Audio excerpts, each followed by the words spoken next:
যেনেকুৱা আমি আগৰ পৰা কৈ আছোঁ যে কংগ্ৰেছ বিজেপিৰ জেবত আছে, হেমন্ত বিশ্ব শৰ্মাৰ জেবত আছে, মানুহে মাৰা নাই।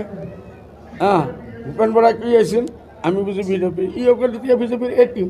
মই কৈ আছোঁ বাৰ বাৰ বাৰ বাৰ বোলে একদম গগৈ চাই শইকীয়া চাহাবৰ পৰা ৰাজীৱ গান্ধীৰ পৰা আৰু নৰসিংহ ৰাওৰ পৰা চব বিজেপিৰ এই টিম। ইসকলেই বিজেপিৰ কাম কৰি আছে, RSSৰ কাম কৰি আছে।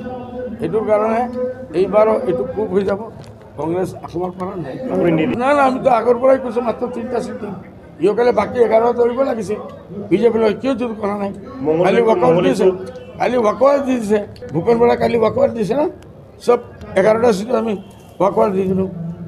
3টা আমাৰ আছে, 2টা আৰু লৈ আছে। 2টাৰ ভিতৰত কাজিৰঙা হাৰিব আৰু সেইটো হাৰিব। যিদিনা ৰাহুল গান্ধী গৈছে তাৰপিছত 2জন মহিলা MLA বিজেপিত গ'ল, তাৰপিছত 2জন পুৰুষ গ'ল, ৰাণা গোস্বামীৰ নিচিনা মানুহ গ'ল, আৰু এইবাৰ আজি তোমাৰ কমলেশ্বৰ গৈছে আৰু 6-7জন যাব। কংগ্ৰেছৰ ঘমণ্ডৰ কাৰণে এক নাই তাৰ কাৰণে কংগ্ৰেছে আজিলৈকে বুজি পোৱা নাই বোলে আমাৰ নাও ডুবাই, আমি ডুবি শেষ হৈ গৈছোঁ। ইসকলে ৰিভাইভ কৰিব লাগে যে আমি কি কৰি আছোঁ, কিহৰ কাৰণে এইটো সলনি হৈছে।